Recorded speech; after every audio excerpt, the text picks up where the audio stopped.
रसूल में अपने बच्चों का दाखिला कराएं ताकि वो स्कूल के साथ साथ मदरसे में आकर अच्छा कुरान पढ़ना सीखें। और अगर आप खुद भी अच्छा कुरान पढ़ना सीखना चाहते हैं तो अपने मरकज पर यहाँ पर तालीम बालगा के हवाले से कुरान सिखाया जाता है। आपसे मेरी गुजारिश है कि आप खुद भी एक मर्तबा कम से कम अच्छा कुरान पढ़ना सीख लें, इसलिए कि आज भी मुस्तफ़ा जान रहमत सल्लल्लाहु अलैहि वसल्लम की शान ये है कि जो लोग अच्छा कुरान पढ़ते हैं हुजूर अलैहिस्सलाम उस अच्छे कुरान को सुनना पसंद करते हैं। बल्कि यहाँ मुझे बात याद आई है कि औलिया अल्लाह भी कुरान मुकद्दस जो अच्छा पढ़ते हैं उनको सुनने को बहुत पसंद फरमाते हैं।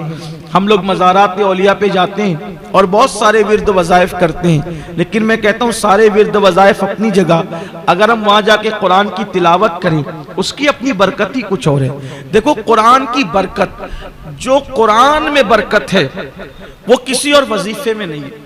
हर वजीफे की अहमियत अपनी जगह है, लेकिन हर कोई ना कोई वजीफा किसी पीर का दिया हुआ है, कोई वजीफा किसी फकीर का दिया हुआ है, कोई वजीफा किसी वली का दिया हुआ है, कोई वजीफा किसी सहाबी का दिया हुआ है। लेकिन कुरान वो अजीम मुकद्दस किताब का नाम है जो अल्लाह ने अपने महबूब को अता फरमाया है। इससे बड़ी बात क्या है? कुरान की बड़ी अजमतें हैं। यहाँ पर एक छोटा सा वाकया मैं आपके सामने पेश करता हूँ कि कुरान आप जहाँ पढ़ेंगे वहाँ पर रहमत और नूर की बरसात होगी। बयान किया जाता है कि एक हाफिज कुरान, एक अच्छा कुरान पढ़ने वाला सरकार गरीब नवाज के आस्थाने पर गया, और आस्थाने पर जाने के बाद अब जाहिर सी बात है वो हाफिज था, वो कारी था, अच्छा पढ़ने वाला था, तो सरकार में बैठकर वो कुरान की तिलावत करता था। उसकी एक मुराद थी, बहुत बड़ी मुराद वो लेकर गया था। तिलावत करता रहता है लेकिन उसकी मुराद पूरी नहीं होती। फिर वो देखता है एक मंजर कि एक नचनिया और फाहिशा औरत आती है, और आने के बाद गरीब नवाज की बारगाह में वो अपनी अर्जी पेश करती है, और उसकी आंखों के सामने वहीं फौरन उसकी मुराद पूरी हो जाती है। तो यह हाफिज कुरान गुस्से में आ जाता है।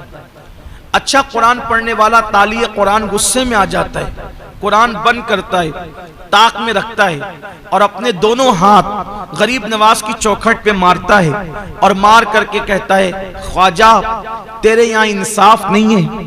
कई दिनों से बैठा मैं मांग रहा था, तिलावत कर रहा था, लेकिन मेरी मुराद पूरी नहीं हुई, और ये नचनिया फाहिशा आई, एक जुमले में इसने बात कही और इसकी मुराद पूरी हो गई।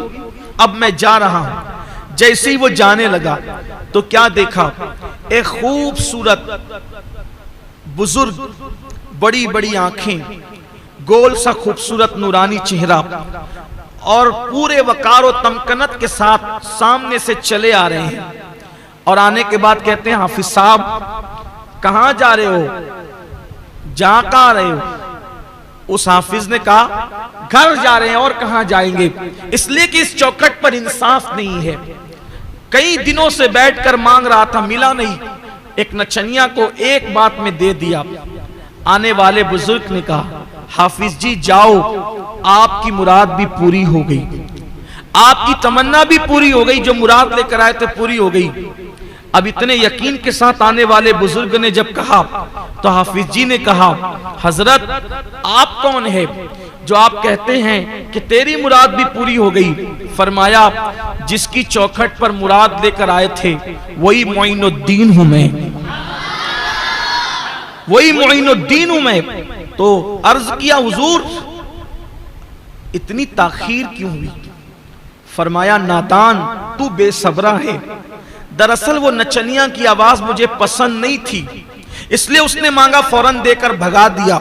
उसकी मकरू आवाज दोबारा सुनना नहीं चाहता था, लेकिन तेरी तिलावत कुरान मुझे बहुत पसंद। तू बहुत अच्छा कुरान पढ़ता है, तू कुरान बहुत अच्छा पढ़ता है, इसलिए देने में देर कर रहा था कि जितनी देर होगी उतने दिन तू मेरी चौखट पे रुकेगा और मुझे कुरान सुनाता जाएगा, इसलिए मैं यहां तुझे देर कर रहा था, लेकिन तू बेसब्रा था। और फरमाया, अगर तुझे यकीन नहीं आता कि मैं मोइनुद्दीन हूं तो देख मेरी पीठ पर क्या है। पीठ से कपड़ा हटाया तो देखा कि 8 उंगलियों का निशान मौजूद था। अर्ज की हुजूर ये क्या है? फरमाया जो तूने मेरी चौखट पर उंगलियां मारी तो ये उंगलियां मेरी चौखट पर नहीं पड़ी बल्कि उसका असर मेरी पीठ पर पड़ा है। ये है कुरान मुकद्दस की तिलावत की बरकत। किसी भी वली की चौखट पर जाओगे, किसी भी बुजुर्ग की चौखट पर जाओगे तो आप वहां पर तिलावत कुरान मुकद्दस करोगे तो उसकी बरकतें आपको नसीब होगी। जो कुरान मौत की तकलीफ को आसान कर दे, क्या वो कुरान जिंदगी की तकलीफ को आसान नहीं कर सकता? इसलिए हमें कुरान मुकद्दस सही पढ़ने की कोशिश करना चाहिए। वीडियो अगर अच्छा लगा हो तो लाइक करके आगे शेयर ज़रूर कर देना। अल्लाह हाफिज़।